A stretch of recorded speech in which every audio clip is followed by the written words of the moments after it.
Next మిగతా వార్తల్లో India కూటమికి బీటలు, బెంగాల్లో తృణమూల్ ఒంటరి పోరు అయిపోయిందా?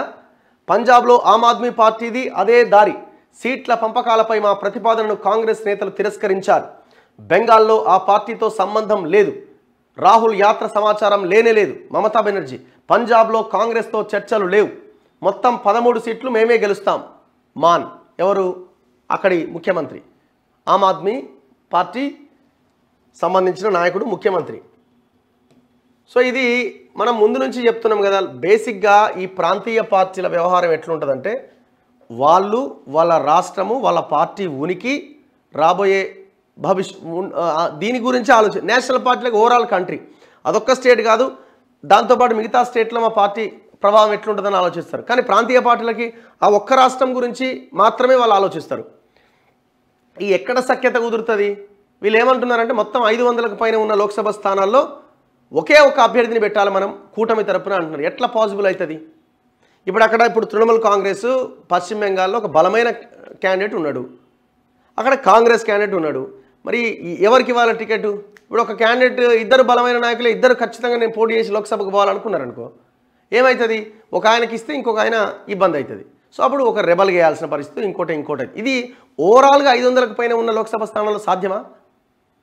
ఇది చాలా కష్టసాధ్యమైన విషయమే. అందుకే మనం ముందు నుంచి చెప్తున్నాం, అంటే ఇది చాలా పెద్ద డెసిషన్ అవుతుంది. ఒకవేళ కనుక జరిగితే అప్పుడేమైనా బీజేపీని కొట్టడానికి ఏమైనా అవకాశం ఉండొచ్చు. కానీ అది ఎంతవరకు సాధ్యం అంటే $1 మిలియన్ పెద్ద క్వశ్చన్ ఇదని మనం ముందు నుంచి చెప్పినాం. అట్లనే జరుగుతున్నది. ఇగో లోక్సభ ఎన్నికల్లో ప్రధాని నరేంద్ర మోదీ సారథ్యంలోని బీజేపీని సమైక్యంగా ఎదుర్కొనే లక్ష్యంతో రూపొందిన ప్రతిపక్ష ఇండియా కూటమిలో బీటలు వారుతున్నాయి. కూటమిలోని ప్రధాన పార్టీల్లో ఒకటైన టీఎంసీ అధినాయకురాలు మమతా బెనర్జీ పశ్చిమ బెంగాల్లో కాంగ్రెస్తో పొత్తు ఉండబోదని, తాము ఒంటరిగానే పోటీ చేస్తామని బుధవారం ప్రకటించారు. సీట్ల పంపకాలపై వారికి ఒక ప్రతిపాదన చేశా, కానీ దాన్ని వారు తిరస్కరించారు. కాబట్టే బెంగాల్లో ఒంటరిగా పోటీ చేయాలని మా పార్టీ నిర్ణయించింది. ఇక బెంగాల్లో కాంగ్రెస్తో మాకు ఎటువంటి సంబంధము ఉండబోదు అని పేర్కొన్నారు. దేశవ్యాప్తంగా కాంగ్రెస్ సొంతంగా 300 సీట్లలో పోటీ చేయవచ్చు. మిగిలిన స్థానాల్లో ప్రాంతీయ పార్టీలు పోటీ చేస్తాయి. బెంగాల్లో కాంగ్రెస్ జోక్యం చేసుకుంటే మాత్రం మేము సహించేది లేదు అని తేల్చి చెప్పారు. అయితే జాతీయ స్థాయిలో మాత్రం తాము ఇండియా కూటమిలో భాగస్వామిగానే ఉంటామని, ఎన్నికల తర్వాత ఎటువంటి వ్యూహాన్ని అనుసరించాలో అప్పుడు ఆలోచిస్తామన్నారు. ప్రాంతీయ పార్టీలన్నీ కలిసికట్టుగా ఉంటాయి. ప్రతిపక్ష కూటమి ఏ ఒక్క పార్టీతో కాదు. బీజేపీని ఓడించడానికి ఏం చేయాలో అవన్నీ చేస్తాం అని పేర్కొన్నారు. మరోవైపు రాహుల్ భారత్ జోడో న్యాయ యాత్ర గురువారం పశ్చిమ బెంగాల్లో ప్రవేశించనున్నప్పటికీ తమకు కనీసం మర్యాదకైనా ఆ కార్యక్రమం గురించి సమాచారం ఇవ్వలేదని మమత అసంతృప్తి వ్యక్తం చేశారట. మాకు ఇన్ఫర్మేషన్ లేదని ఆమె అంటున్నది. కాంగ్రెస్ వైఖరే కారణం, తృణమూల్ ఒంటరిగా వెళ్లాలని తమ నాయకురాలు నిర్ణయించడానికి కాంగ్రెస్ వైఖరే కారణమని తృణమూల్ నేతలు తెలిపారు. ఇండియా కూటమి పట్ల మేము ముందు నుంచి చాలా ఆసక్తితో ఉన్నాం, కానీ కాంగ్రెస్ మాత్రం ఆ కూటమి తనదే అన్నట్టుగా తొలి నుంచి వ్యవహరించింది. 2019 ఎన్నికల్లో కాంగ్రెస్ సాధించిన ఫలితాల ఆధారంగా రాష్ట్రంలో 2 సీట్లు ఇవ్వడానికి ప్రతిపాదించాం. ఆ ఎన్నికల్లో బెంగాల్లో కాంగ్రెస్ 2 సీట్లే గెలిచిందట. సో అందుకే మేము 2 ఇస్తాం మీకు, మిగతా మాకు ఇచ్చేయరని వీళ్ళు.